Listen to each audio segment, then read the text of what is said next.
Now, this was the first season that started it all. Season 1 of The Walking Dead. Now, this isn't literally my favourite season of The Walking Dead, but for the first season, the whole quality of the show was amazing. This is what this is what got people into The Walking Dead. And for a lot of comic book readers who've been with the franchise prior to the TV show airing in 2010, it was a huge gift for the comic book fans. Like, here you go. This is AMC's The Walking Dead. Hope you all enjoy it, and hopefully it'll just be as good as the comic book series. But they didn't realize that the show's going to be a lot different from the comic book series, because they're going to have new characters along with characters from the comic book, such as Rick, because he's the main protagonist of both. They just wanted to add a lot of different things, so they couldn't easily predict what was going to happen. Now, the first episode was entitled Days Gone By. That was based on Rick entirely, and he got shot at the very start of the episode and he wakes up from a coma, only to arrive in a world which is enthralled by zombies and the undead.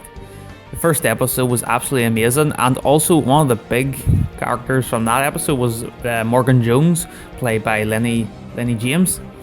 His character was amazing, and it goes on to be that Morgan Jones is still one of the best characters of The Walking Dead, and he is still in the series today.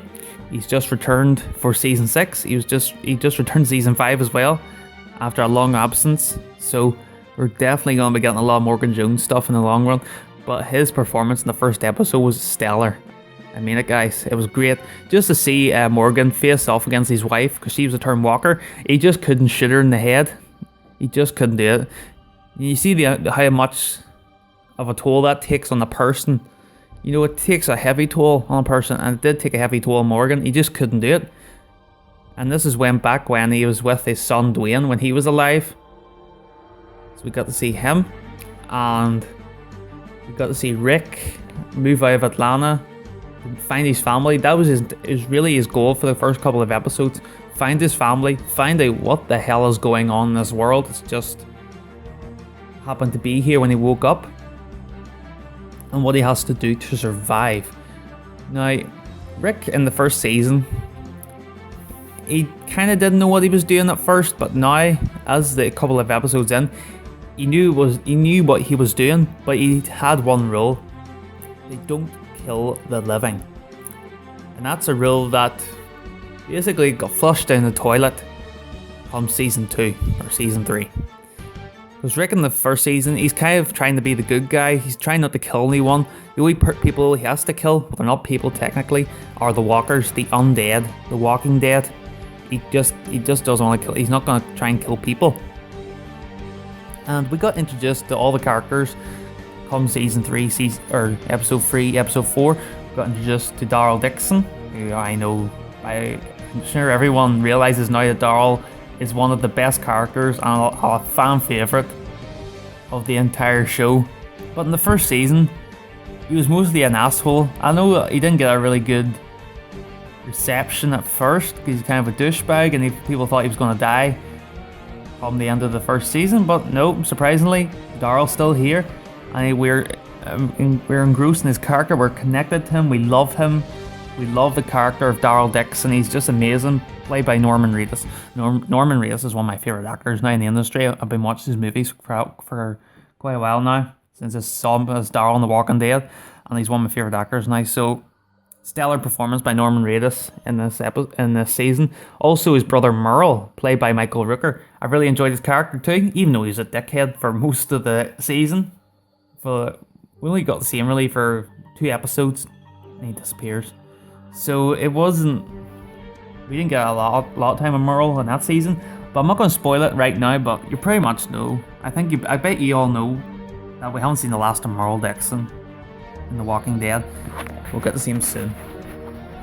But as is the first season, it is the first season, and this season I believe was produced by Frank Darabont, who, if you didn't know already, was the director of them award-winning classic movies, The Shawshank Redemption and The Green Mile. Now, he did direct the very first episode of the show, and it definitely shows you how much of a great director he is. While the first episode is still one of the best episodes of the entire show, I just love that episode. That's what drew me into The Walking Dead. I started The Walking Dead about nearly 2 years ago, and this is what got me into the whole Walking Dead universe. I'm nearly a fanboy of The Walking Dead. Well, I don't want to be a fanboy, but I'm a huge fan. I'm a huge fan of the show, and I'm starting to be kind of a big fan of the comic book series. I'm also reading them at the minute. So if I was going to start The Walking Dead, I'd recommend definitely starting with the show first, and then read the comic books, and then play the video games. Telltale's The Walking Dead especially, amazing game. You've got to play it. You're missing out on a great tale told in the Walking Dead universe. It's set in the comic book world, I believe, so definitely check that out, and also the graphic novels / the comics. But the show is definitely not following the comics very closely. It is in some parts, because we do get a lot of comic book moments in season 5 and throughout the show itself, throughout the seasons, but it's just kind of different if you look at it in some ways.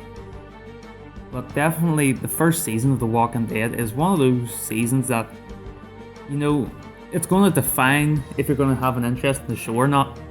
And for me, it definitely delivered. I love this show so much. It's one of those it's my favourite show of all time. It's my favourite cast of TV characters of all time. It has maybe my favourite TV protagonist of all time. One of my favourite characters in pop culture history. You know, it's Rick Grimes, and you know, this is his story. This is what The Walking Dead is about. It's about Rick Grimes. It's his story.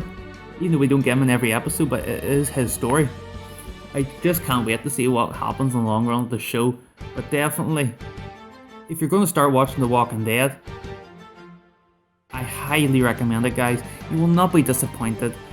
The season 1, I loved it. I just want to get it out there. So I don't want any haters to comment on this video. Oh my god, you douchebag. How could you like The Walking Dead season 1? It sucks. Well, this is what started it all. The quality was great. It was fast paced also. We did get a lot of walkers, a lot of zombies in the city of Atlanta. And by come the later seasons, we got a lot more crazy ass stuff happening in the long run. So anyways, guys, that is my review for season 1 of The Walking Dead, and this marks the end of the first week of 5 weeks of Dead. So I hope you guys stay tuned for next week, which I will be reviewing season 2 of the show. Thank you so much for sticking around in this video, and I'll see you all next week. Take care, and I'll see you later. Bye! And remember to stay tuned for more Walking Dead content coming your way very soon. See you later.